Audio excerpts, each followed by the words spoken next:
So today we'll be looking at the new open back headphones from Audio-Technica. These are the ATH-R50x headphones. Let's talk about it.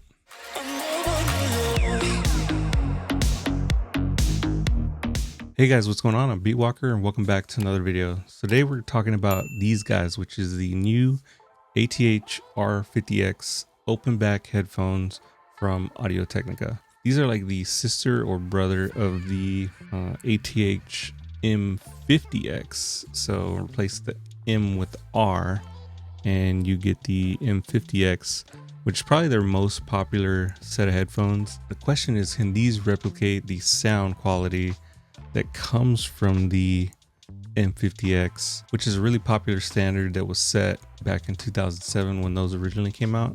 I actually have a pair that I bought in 2015 and then a newer pair that I bought 2 years ago. So I'm going to be taking all three of those, comparing them and see what the sound difference is on them, along with comparing some other headsets within this genre. So the main thing that I got out of this when I was looking into getting a new headset with the studio quality in mind was two things. It's a frequency and then the impedance. So this is 50 ohms, which is roughly about standard now. So the older M50Xs were 38 ohms, which roughly about the same. And the R50s will take a little bit more to power, but it shouldn't be a big deal. I tested these on the iPhone and I was able to get good volume, good enough to power music, etc. So you won't have that much of an issue. So it kind of fits that barrier of portable devices and general listening to studio quality listening with amps and etc. The one thing that was interesting to me was the frequency response was 5 to 40,000 hertz, where the frequency response from the M50s was 15 to 28,000. There's a pretty good big difference on the higher frequencies, and you do notice that. I'll get into more details about that, but you do notice that. And then both have the 45mm drivers, so the bass response should be similar.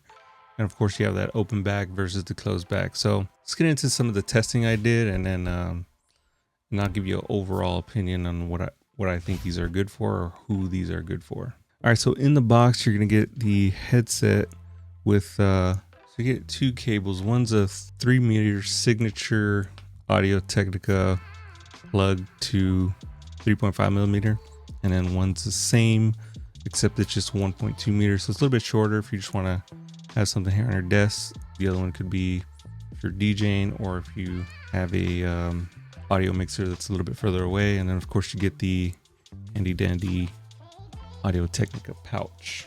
One thing I'll mention is this cable is interchangeable with the older M50Xs, which is cool. I am glad that they didn't change that. So if you have a bunch of them lying around, they will work with this, and you could use interchangeable cables with your old Audio-Technica headphones. So that's great.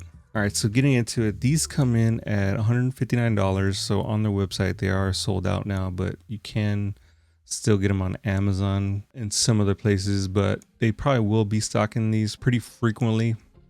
So I wouldn't worry too much there about getting your hands on one if you want to. Looking at the build quality, this is one thing that was a question for me when I opened them up and started handling these. They do feel a little bit lacking in build quality, to be honest. But it's not really a bad thing if these are strictly studio headphones that are not going to travel with you too much. And I only say that because if you kind of look closely, and I'll do some B-roll here to kind of show you, it is a metal band, and the metal part that's holding the cuffs and the grill on the ear cuffs is plastic as well. So now they are really light at 207 grams versus the M series, which were 285 grams. So pretty significant weight difference. And I mean, you could tell these things are really, really light. So now they are extremely comfortable. Now I think the big selling point for these is, as far as design, is the comfort that you'll get, because the ear pads are these soft velour ear pads with cooling.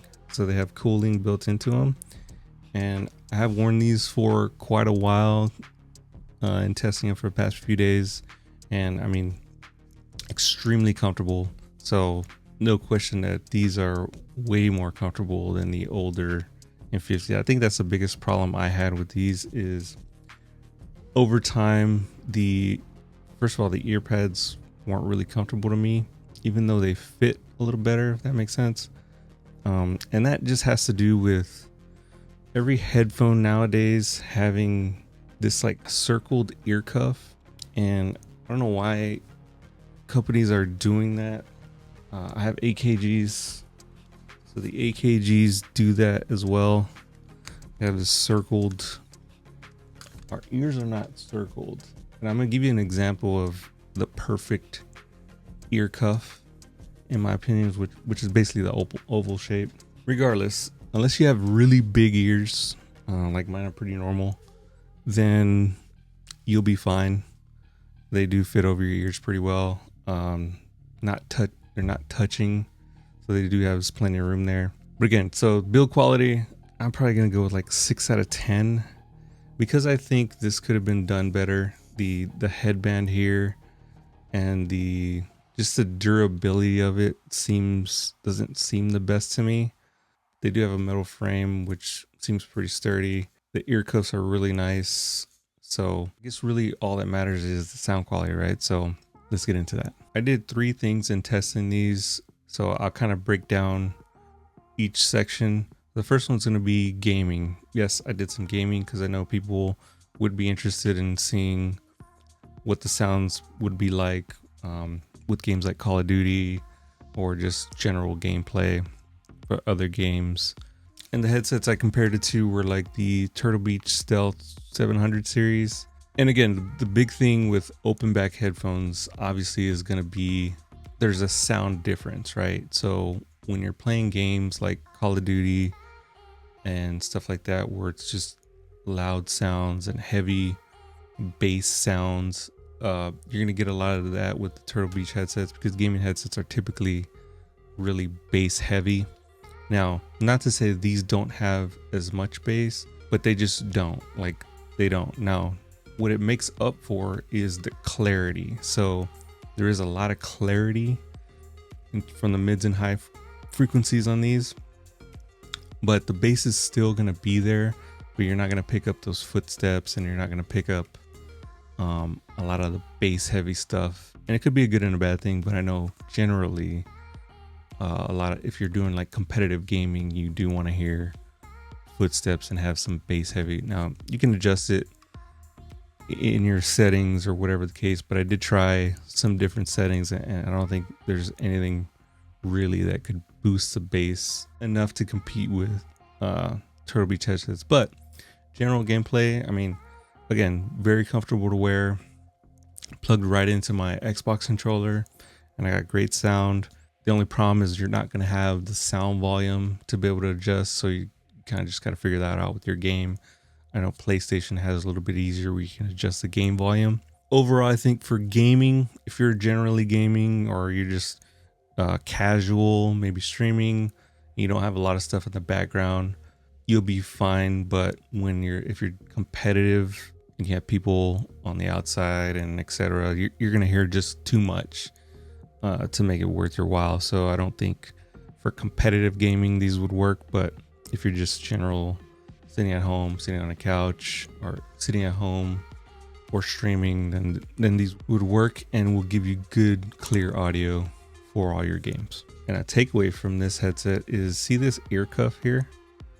That is the perfect ear cuff in my opinion, because our ears are shaped like this oval egg shape. For the future, Audio-Technica or any other headphone company, take note. Now I know that these are gaming headsets, it's different, but can we please stop with the round headsets? All right, so moving on now to audio production or any type of video production, whether it's Final Cut, you're doing some editing. I think that's probably the most important in this range. And compared to the older, like I said, I had So I have an original set from 2015 of the M50Xs, and then a more recent one. I think the sound quality really hadn't changed much to me. Those are very similar.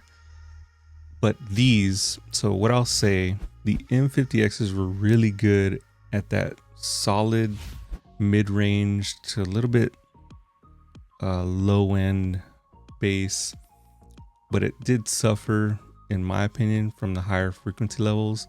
And I think that's where that 28,000 up to 28,000 comes into play. Now, where the R50Xs really excel at is that higher frequency range. So, and you could really tell just listening to the same type of music back and forth. I mean, just the clarity that I got from these is really significant enough to say that they're a different pair of headphones. Now, moving down to the bass side, what these tried to do, and they tried to eliminate that whole open back doesn't have bass conversation, which like the AKGs that I use, they pretty much zero bass. They have some bass, but the bass response is pretty much non-existent. These do have some solid bass frequencies. Now it's not going to give you that low end deep rumble, and I'm not saying that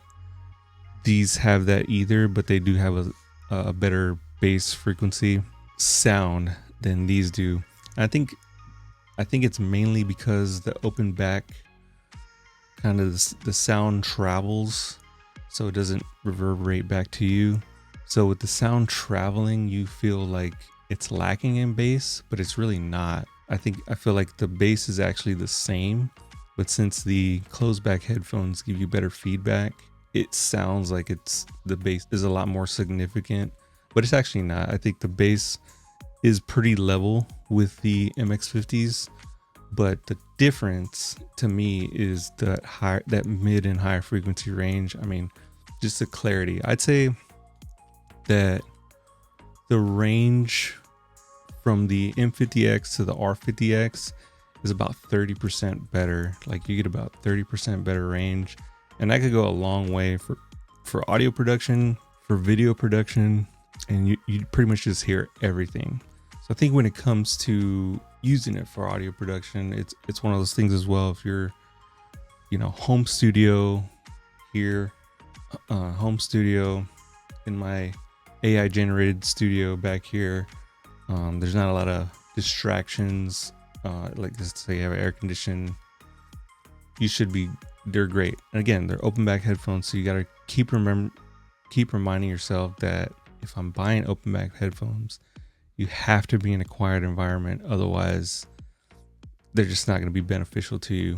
But the beauty of having an open back headphones, like even the AKGs, I love them so much because first of all, they're really comfortable. They can be lightweight because they don't have a shell over them. And number two, the sound frequency level that you get is a lot wider. You get a lot better sound frequencies that come to you. So I would recommend these for audio production, and I will be using these quite a bit for myself. It's good to have a studio reference quality headphones to go along with your monitors. So of course, the last test that I did was just listening on a iPhone or iPad or personal computer, whatever the case. I think this pretty much goes along the same lines as doing the audio production. The sound quality is great. I mean, I listened to hip hop, EDM, some country, whatever the case. I think all of them sounded great. Now, again, going back to the bass side of things, you're not going to get that rumbly bass. It's a little bit tighter bass on the low end of these, but everything else, mids, high frequencies, sound great.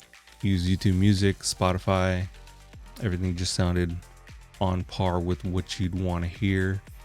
50 ohms is about highest I'd want to go if I was listening on a phone, etc. I think any higher you'd be struggling to get volume there, but these do fit that range of getting decent volume out of your headset here. So yeah, just general listening. I mean, I actually kind of got lost in listening to music last night. I where I was just gonna listen to one song and then I started changing another song because I just wanted to find out if the sound was on par with some other headphones that I have, and I actually thoroughly enjoyed just listening to music. And it's kind of weird to say, but I did. I hadn't done it in a long time, just listening to unless you're traveling or whatever the case. But like if you're just sitting at home, you're not doing that as much, or at least I'm not. It was kind of refreshing. Yeah, so that's going to be my thoughts on the Audio-Technica ATH-R50x's.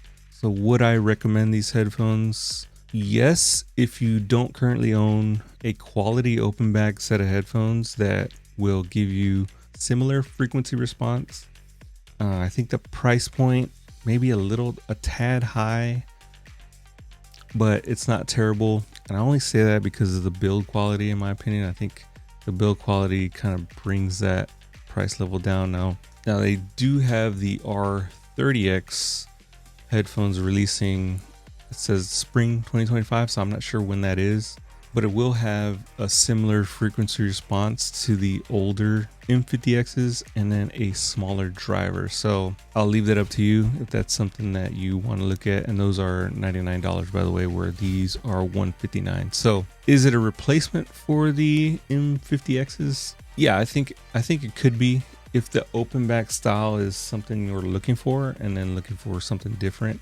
If you're looking to expand your frequency range, yeah, I mean, like I said, the sound quality on these more than makes up for the lack of build quality, in my opinion. I'll venture to say that I do recommend these for, studio production, video production, etc. They really do give you that studio reference quality that you'd want in a set of headphones. But I just think, like I said, the price is a little up there. Now it's not higher than your AKGs, but it's along the lines of your Bearing Dynamics, any other quality headphones around $150. So they're right in line with the other headsets in this range. My problem is that if you look at these, the DT770 Pro X, I mean, the build quality on these is so nice.